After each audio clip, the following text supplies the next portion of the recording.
നമ്മൾ ആദ്യം ഒരു പ്രധാനപ്പെട്ട റിപ്പോർട്ടിലേക്കാണ് പോകുന്നത്. എറണാകുളത്ത് നിന്നാണ് ആ റിപ്പോർട്ട് വരുന്നത്. എറണാകുളം ജില്ല ഒരു ഇടവേളയ്ക്ക് ശേഷം വീണ്ടും മഞ്ഞപ്പിത്ത ഭീതിയിലാണ്. ഔദ്യോഗിക കണക്കനുസരിച്ച് ഒരു മാസത്തിനിടെ 95 പേർക്കാണ് മഞ്ഞപ്പിത്തം ബാധിച്ചത്. 10 ദിവസത്തിനിടെ ജില്ലയിൽ 2 മരണങ്ങളും റിപ്പോർട്ട് ചെയ്തു. രണ്ടാഴ്ചക്കിടെ 30ഓളം പേർക്ക് രോഗബാധ റിപ്പോർട്ട് ചെയ്ത കളമശ്ശേരിയിൽ 2 പേരുടെ നില ഗുരുതരമാണ്. ശ്രീകാന്താണ് അവിടെ നിന്ന് വിവരങ്ങളുമായി ചേരുന്നത്. ശ്രീകാന്ത്, ഓരോ ഇടവേളകളിലും എറണാകുളത്ത്, കൊച്ചി നഗരത്തിന്റെ പല ഭാഗങ്ങളിലും മഞ്ഞപ്പിത്ത ബാധ റിപ്പോർട്ട് ചെയ്യാറുണ്ട്. ചില ഫ്ളാറ്റുകൾ കേന്ദ്രീകരിച്ച് നേരത്തെ DLF ഒക്കെ അതിന്റെ കേന്ദ്രമായിരുന്നു.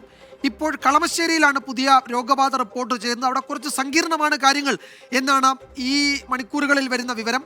എന്താണ് അവിടുത്തെ രോഗബാധയുടെ ഉറവിടം? അത് കണ്ടെത്തിയിട്ടുണ്ടോ? പരിഹാര വഴികൾ അതിലേക്ക് പോയിട്ടുണ്ടോ ആരോഗ്യവകുപ്പ്?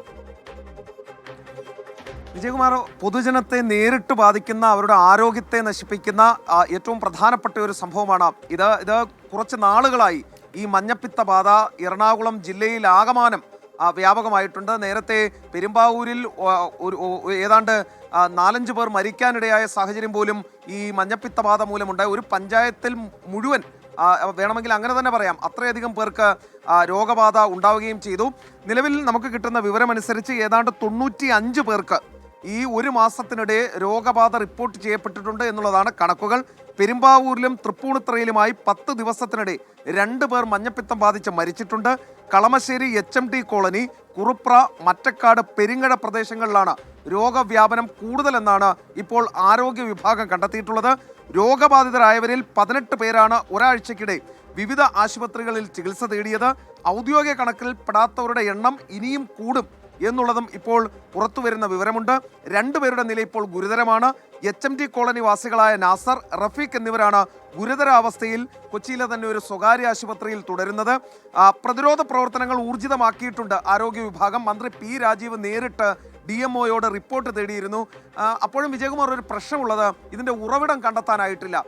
ഈ മലിനജലം ഉപയോഗിക്കുന്നുണ്ടോ? ഈ കളമശ്ശേരി HMT മേഖലയിലെ ചില ജ്യൂസ് കടകളിൽ ഉപയോഗിക്കുന്ന വെള്ളത്തെക്കുറിച്ച് വ്യാപക പരാതി ഉയർന്നിട്ടുണ്ടായിരുന്നു. അവിടെ പരിശോധനയൊക്കെ തന്നെ നടക്കുന്നുണ്ട്. പക്ഷേ ഫൈൻ ഈടാക്കും, വീണ്ടും അവർ തുറക്കുകയും അതുപോലെ തന്നെ ആവർത്തിക്കുകയും ചെയ്യുന്ന കാഴ്ചകളും കാണാൻ സാധിക്കുമായിരുന്നു. ഇനി അതാണോ എന്നൊരു സംശയമുണ്ട്.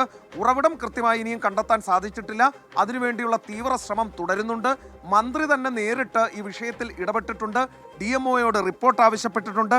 അതേസമയം ഈ താഴ്ന്ന പ്രദേശങ്ങളിലെ കിണറുകൾ മലിനമായത് രോഗവ്യാപനത്തിന് കാരണമായിട്ടുണ്ട് എന്നൊരു ആശങ്ക ഉയരുന്നുണ്ട്. കളമശ്ശേരി മേഖലയിലെ ഞാൻ നേരത്തെ പറഞ്ഞ ജ്യൂസ് കടകൾ കേന്ദ്രീകരിച്ച് വ്യാപക പരിശോധന ഇതിനോടകം ശ്രീകാന്ത്, വളരെ പ്രധാനപ്പെട്ടത് തന്നെയാണ്. ഇപ്പോൾ ഈ വെള്ളത്തിലൂടെ പകരുന്ന പശ്ചാത്തലത്തിൽ ഉറവിടം കണ്ടെത്തുക എന്നത് പ്രധാനപ്പെട്ടതാണ്. അതിൽ ഈ ജ്യൂസ് കടകളുണ്ട്, അതുപോലെ കിണർ വെള്ളമുണ്ട്. എവിടെയാണ് ഈ രോഗം കലർന്നിട്ടുള്ളത്, പടർന്നിട്ടുള്ളത് എന്ന് കണ്ടുപിടിക്കേണ്ടതുണ്ട്. അത്തരം പരിശോധനകളിലേക്ക് വേഗത്തിൽ പോകേണ്ടതുണ്ട്. എന്തായാലും കളമശ്ശേരി മേഖലയിൽ കുറച്ച് കാര്യങ്ങൾ ഗുരുതരമാണ്, സങ്കീർണമാണ് എന്നാണ് ഞങ്ങളുടെ കൊച്ചി ബ്യൂറോ റിപ്പോർട്ട് ചെയ്യുന്നത്. ശ്രീകാന്താണ് വിശദാംശങ്ങൾ നൽകുന്നത്.